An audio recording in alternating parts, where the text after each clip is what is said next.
Digging in. Lindholm decked his man to the boards. That was the captain, McLeod again. Cohen now springs the breakout. Van Team, nice move. 3-on-2 develops. Calling for it. Shot. Backhand. Score! A beauty by Jack Cohen in front. And Florida Gulf Coast leads 2-0. Going to leave a bad taste in the Chippewas' mouth. Never mind now. Sam Horner gains the blue line. Drops it for Sullivan up to the point. Quick passes. They look for room to shoot. One time by Chi. And he missed the left post. And he's down on the ice hurt. Porzanic took him down. They'll try to go back to Mohammed. And that pass was too strong. Through the center ice. Clements gets out of the zone. 2 seconds. And they will keep the penalty kill on. 0 for 5. Go the Wolverines. Porzanic back to Clements. In front. Score!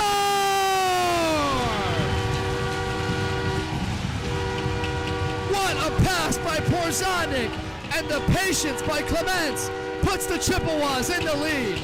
Beal puts on the brakes, reverses field for Dombrowski, flips it over to Beal one more time.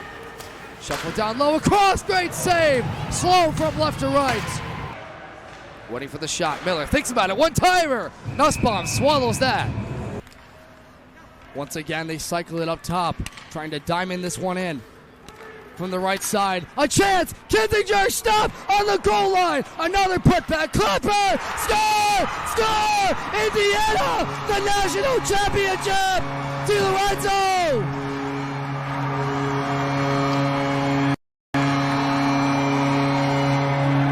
Five minutes into the second. The Lions, big hit at center, oh my, Lindholm just cleaned the clock of Christian Brown at the red line. Top 16, there's a kick save. Morris, rebound, score! Nick Spolik has answered. The Tigers have tied it up at 2. They'll have Summerfield defending, put 3 of their others back. UCO regains the entry to the zone from Sam Sykes. There you call him, the conference MVP. Back out to the point now. Played out with Dusecki. Hogan, backdoor, score! Andre Blaha. 2 power play goals. UCO in control.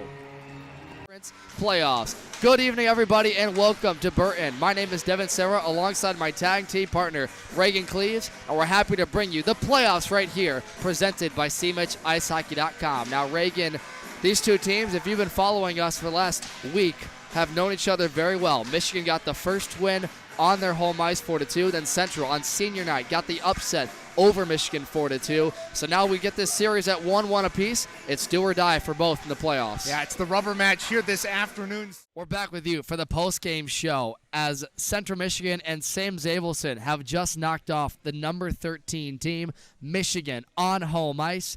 They remain 5 straight victories from Martin Ice Arena, and the last one is the sweetest. Sam, you saved 28 of 30 tonight in the win. First time since February 25th of 2019.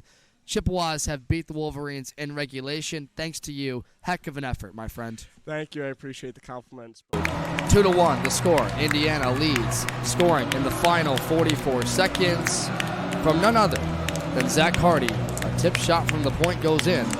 And that is where we sit. Devin Serra alongside Reagan Cleaves. A great crowd on hand for both sides. Indiana always travels well. These fans have been loud all week long. Same with Miami, Ohio, who was going bananas when they won that comeback victory over Keene State. Their title is the Miami Miracle. They're trying to make it a second national title. Indiana, their first national title they're looking for in 5 tries. Yeah, both these two teams, at least their club history, have made it to this point, but Miami hasn't won in a while. Indiana's still looking for their first, and what a first period it was. Miami came out of the gate really good. They started well, got some pressure early, they score, but Indiana, how about that tenacity? Come back, score less than 20 seconds later, and then get that late goal in that first period. No doubt, the only goal for them in this game is Gus Anderson for the Miami Redhawks. At center, second period, about to get underway.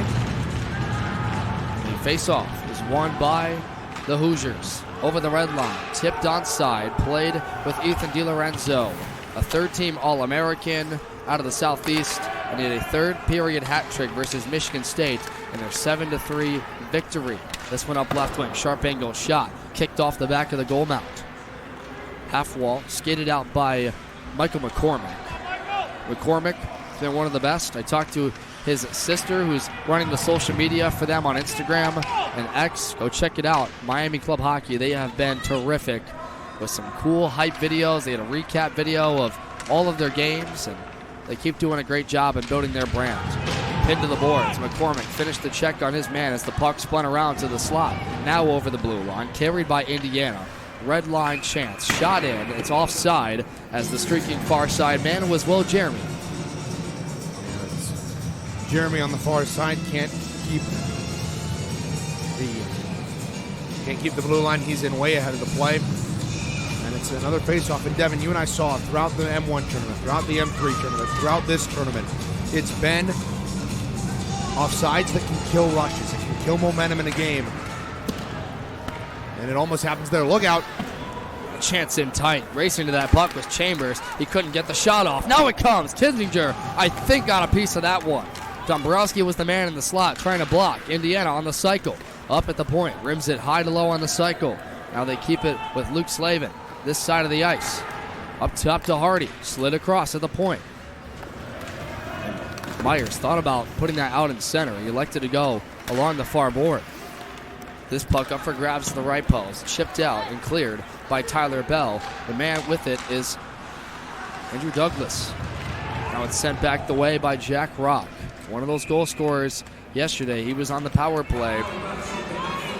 And the opening scorer, he has had a good playoffs. 2 goals, 2 assists. Yeah, not only has he had 2 goals, 2 assists, Devin. Yesterday, he was me and Lou's player of the game.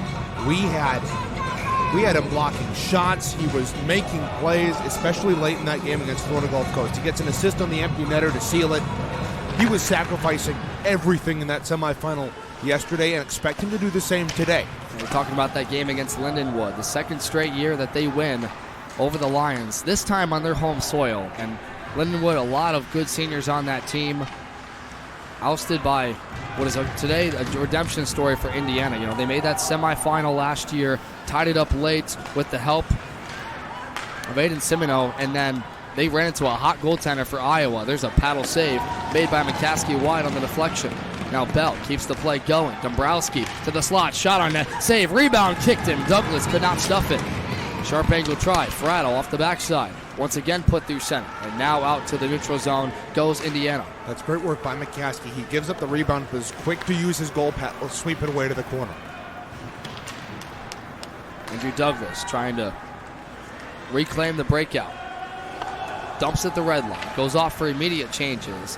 Fratto as well, replaced by some good third-line members here for Miami, Ohio, the likes of Gus Anderson, the only goal scorer in this game. The stretch pass won't connect, but getting inside of the lane. Cunning, shot comes, and a near tip-in by Ryan Gates. Reagan, did Kissinger hit that? Kessing blows a tire, Devin, and it works out in Indiana's favor. Right wing chance, glove saved by the netminder. And that time it was no doubt about it. And yesterday was the story in that Lindenwood game, was Indiana making a bunch of mistakes. They had a bunch of miscues, turnovers, miscues on passes that Lindenwood could not convert on. And early on in the second period, at least for the first 3 minutes, it's been a lot of, there have been a couple of Miami turnovers that Indiana hasn't been able to capitalize on. No doubt. And the big thing for them this week has been systematic play, right? It felt like that Lindenwood game, they were using a lot of high to low plays, keeping Lindenwood's defense out there for a long time. And I asked, head coach for them, Andrew Weiss, about that. He said, feels like we had more depth. Here's a chance in tight. Kissinger, 1, 2, 3 great stops. Puck is still loose, and now it's whistled. That took a while, but he ultimately sprawled out with the paddle to glove it.